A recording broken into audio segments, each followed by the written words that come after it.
In 2008, I had to move and my girlfriend, my wife down, needed a place to live. So 3 months after we started dating, we were moving into a place together. It was very small, 1 bedroom ranch house with a basement in Silverton, Ohio. It was an older house that was designed strangely, had questionable features, and never felt welcoming.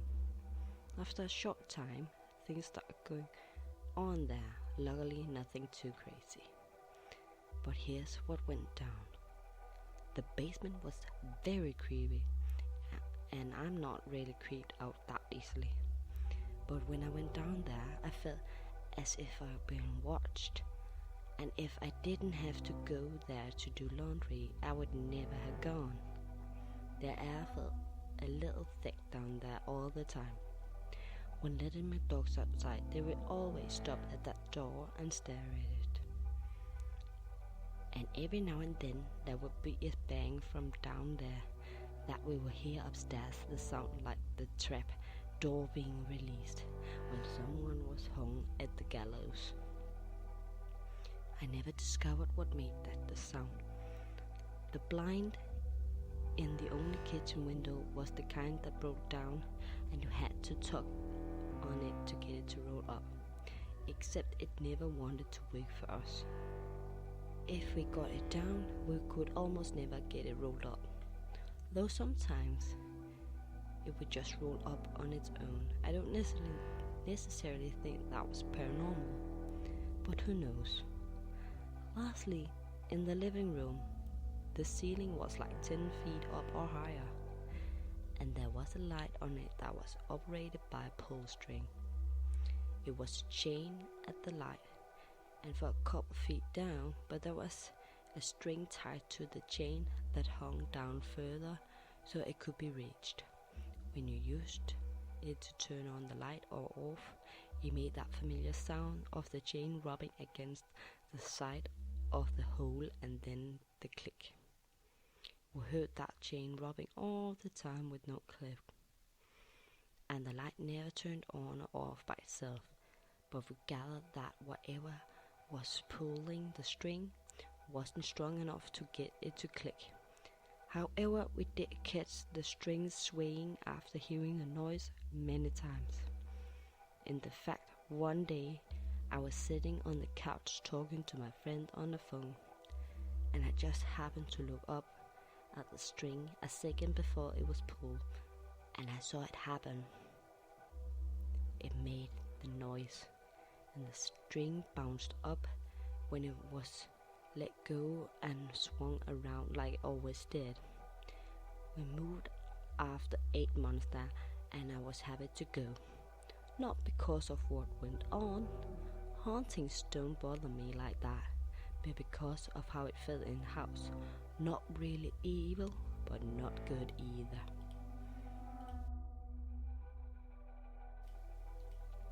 My aunt's ex-boyfriend. I've been told this by several different people. I believe it for that reason and a few others. This is the story. When my grandma left my abusive grandpa many years before I was born, she moved herself and 2 of her 3 daughters, my mom and aunt, into a new house. My aunt met a guy and they started dating. He was what you call a greaser. Hot rod driving, leather jacket wearing, greased back hair having dude. This would have been early 70s. Most night he would park down the street and walk to a bedroom window, tap on it, and she would let him in through it. The bedroom was at the back of the house, and the driveway was gravel, and it went past my mom's bedroom. My mom told me every time he did it, she would hear his boots crunching in the gravel as he walked by. They would do whatever they did, and he climbed back out the window and leave. Somehow she eventually met who would become my uncle, and they still married. And she broke things off with this guy. He didn't take it very well. One night he stopped by and taped on the window. She let him in and they talked for over an hour and he left. The phone rang in the living room and she went out to answer it. Her friend was on the other end sobbing. She told my aunt that he killed himself. He drove around in his hot rod with the body, drinking liquor and shooting mailboxes. They pulled into a convenience store parking lot and he shot himself in the face, killing himself. My aunt said that was impossible as he just left the house. She looked up and saw him standing outside, staring at her through the living room with blood all over his face. She screamed, woke everyone in the house, and he disappeared. My aunt told them that night had gone on. That was the only time she ever spoke about it. I asked her a couple of times to tell me and she wouldn't. Grandma and Mom eventually told me about it years later at different times. From then on, my mom would hear his boots crunching in the gravel every night and my aunt would hear him tap on the window. It got so bad for my aunt that she begged my mom to switch rooms. They did, and my mom heard the tapping on the window. Also, my grandma told me they always find his brand of cigarette butts in the ashtrays and only he smoked them. A few other things happened in the house before they moved, like my grandma woke up one morning an inch from the ceiling. When she screamed, the bed fell back to the floor. Back in 2008 or so, I happened to deliver pizza to that house. I asked the woman if anything strange went on there and she froze. She said the back room window got tapped on all the time, as well as knocking on the side door. Even though the driveway was paved, she heard what sounded like boots on it all the time. Her husband worked nights, so he didn't believe her or the kids, but she said almost every night something happened there. Thanks everyone so much for the comments. I spoke to my mom about this and she informed me that some of my facts were wrong. So apparently my grandma told me these other things. This is what my mom said. His name was Joe, and after he killed himself, my aunt got a call from a friend who told her, and my aunt looked up and saw him looking through the bedroom window with blood all over his face. He did not apparently talk to her for an hour after he died, although if this is going to turn into a multi-million-dollar movie franchise, he did, because that's creepy a lol. Also, my grandma didn't wake up on the ceiling. Her blankets were laying on the ceiling, and her bed was shaking badly, and she thought it might be him. Mom said they never had any creepy things happen there before he died. Last, an interesting tidbit. When my grandma met her last husband, she moved in with him and sold the house to my aunt, who got married to my uncle and started having kids in the house. They eventually needed to upgrade to a bigger house and moved out in the early 80s. I barely remember going there to visit a couple of times when I was a kid.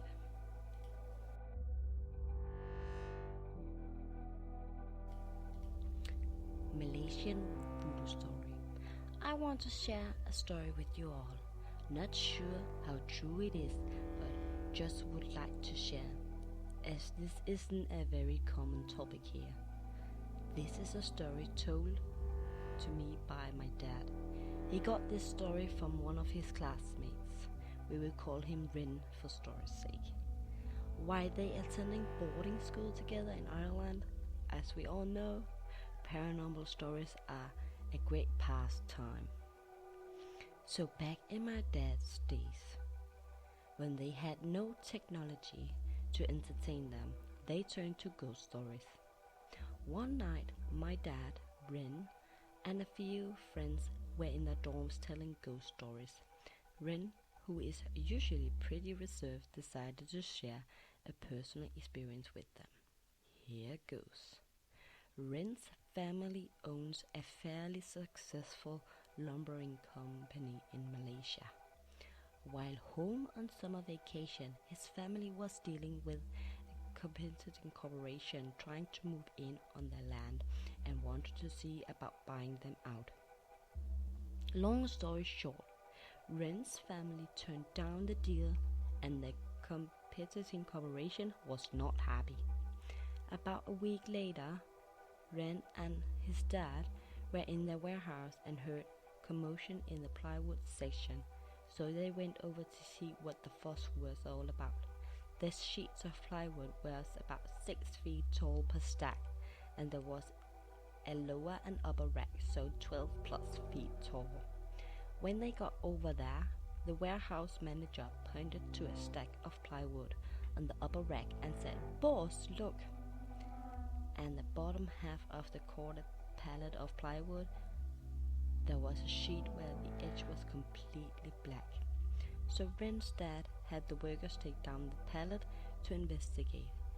When they removed the plywood and got to the black piece, they saw the entire sheet of plywood had been incinerated in charcoal.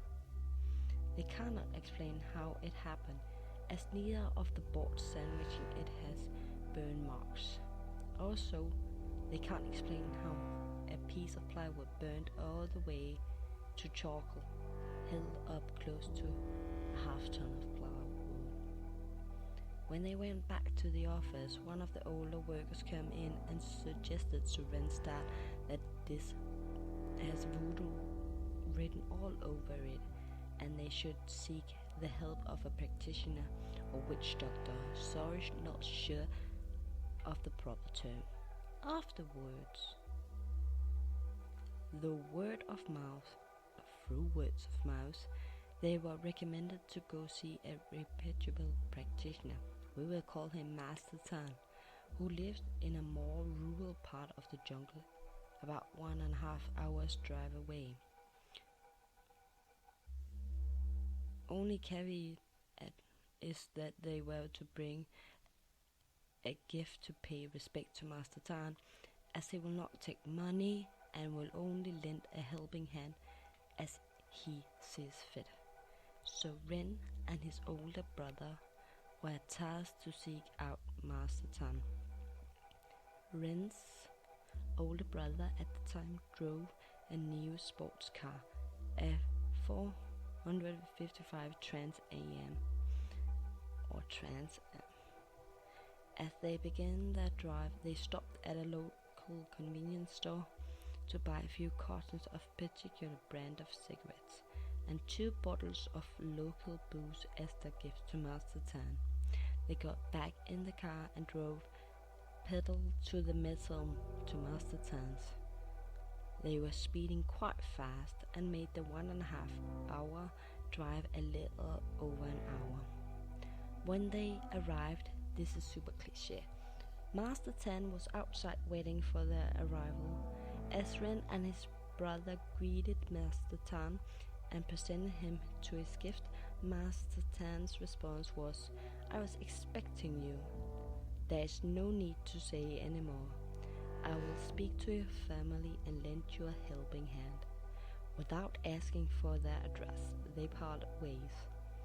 Same on the drive back, Ren's older brother sped back home and made it back in a little over an hour.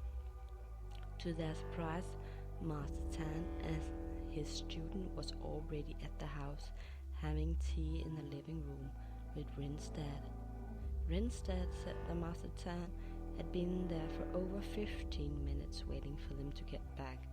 Both Ren and his brother can't explain how Master Tan could get there before them, as they were traveling very fast and didn't make any pit stops.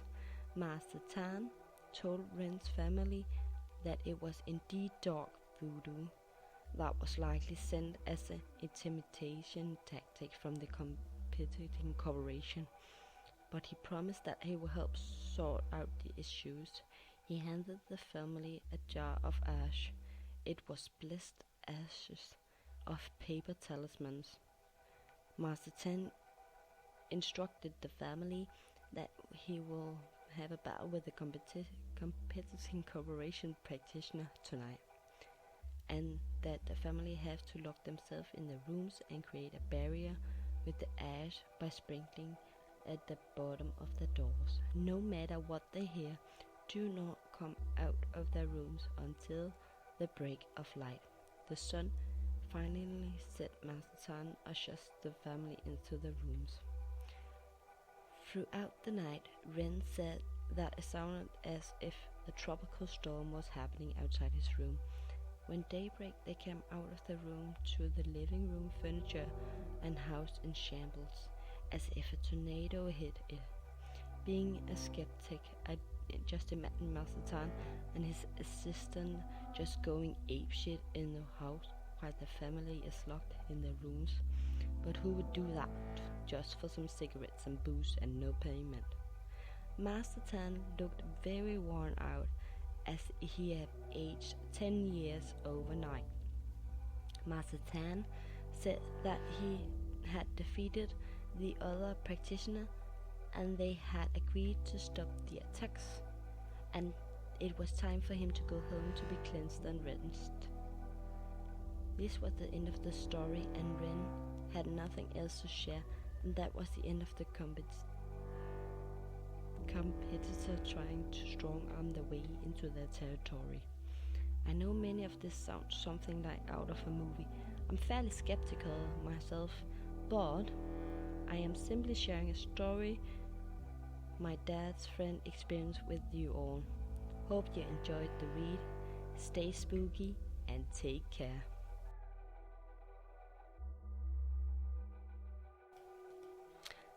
I am no longer a skeptic. Hello! As the title suggests, I have been skeptical but intrigued by the paranormal all my life. This changed the other day, and I feel compelled to share why. This is a story, so buckle up. 2 years ago, almost to the day, my girlfriend and I were on a vacation through New England. We stayed at a beautiful Airbnb in Craftsbury, Vermont, for a few nights. The house was quite old. I am unsure of the date it was built, but it definitely started with 18. We turned in early our first night there, as we had done quite a bit of driving that day. I woke up in the middle of the night, needing to pee. Being that this place was in the country, and I myself was raised in the country, I often pee outside, particularly on a night like this where the weather is nice and the landscape beautifully illuminated by a nearly full moon. I am in the backyard doing my business when I notice a woman standing by an outbuilding. Her features are heavily shadowed despite it being such a clear and bright night. What wasn't shadowed was a long white gown billowing in the night breeze. It stood out so much, contrasted against her dark features, that it almost appeared to glow. I rubbed my eyes, half expecting her to be a figment of my imagination. She was not. She just stood there, motionless, other than her gown. I called out to her, "Hello?" I was not met with a response. At this point, I'm absolutely terrified, goosebumps, hair standing up, etc. I once again called out and asked, "Can I help you?" Nothing. After what felt like an eternity of staring at her, waiting her to speak or move, even vanish into the thin air, I retreated back inside and snuggled up next to my girlfriend like a child who just had a bad dream. I stayed up for hours contemplating what I saw and somehow found sleep eventually. The next day, I opted not to tell my girlfriend what I saw. I know she would not have ridiculed me, but I still felt somewhat embarrassed to speak up. What was it? Was it all a dream? I must have convinced myself it was, because I never spoke of it the rest of the trip or nearly 2 years after the fact. Recently, my girlfriend and I were watching paranormal TV show. Again, we are intrigued, not necessarily avid believers. We got on the topic of ghostly encounters. I finally began to telling about the experience I just described. As I told the story, her expression changed to look of dread. She interrupted me before I could finish. She had seen it as well. The second night in the house, she had awoken in the middle of the night feeling like she was being watched. She sat up in the bed, and there standing in the corner of the room was the same shadow-faced woman in the white gown. She explained she tried to wake me, but admittedly I had gotten pretty drunk that night, and I knew it was the only way I was going to sleep with the previous night's events on my mind. I murmured incoherently, but never woke despite her best efforts. When she looked up from trying to wake me, the woman was gone.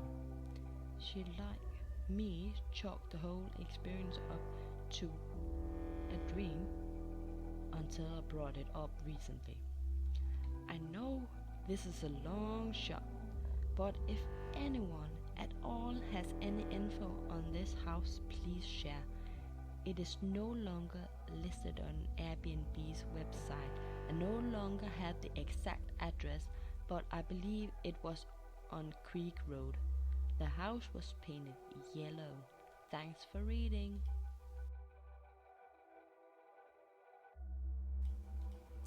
Old lady in white sprinted towards me. I used to live in a neighborhood that was a plantation. I never experienced anything until living there, along with the things that happened in my house, but I explain in another post sometime. I was driving home from work. It was 9 p.m. I saw an old lady standing near my house. She was wearing a long white gown. It looked super old.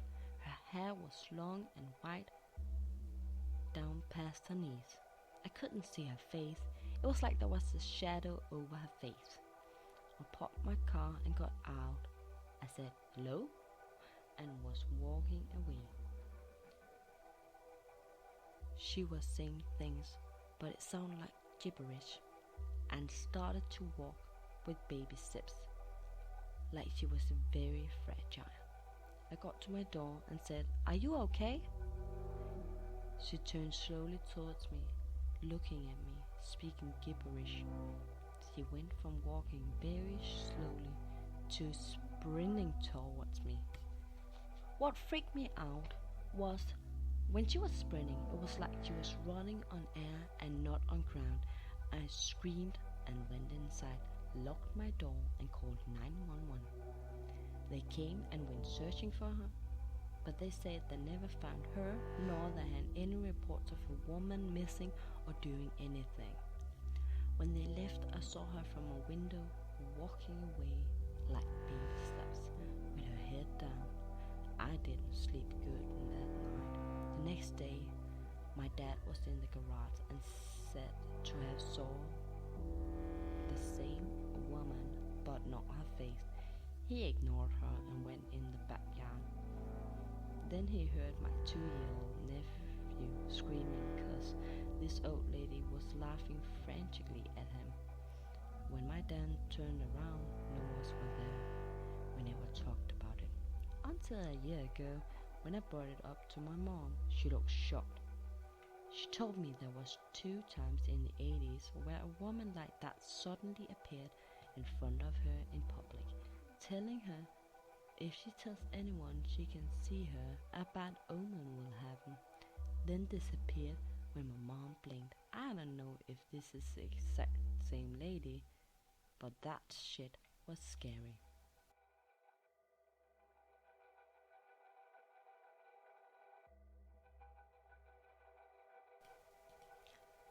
Ghost encounter as a camp leader.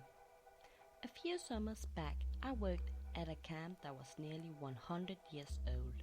The camp served adults and kids with varying levels of ability of all ages, and was really the highlight of many of the campers' lives.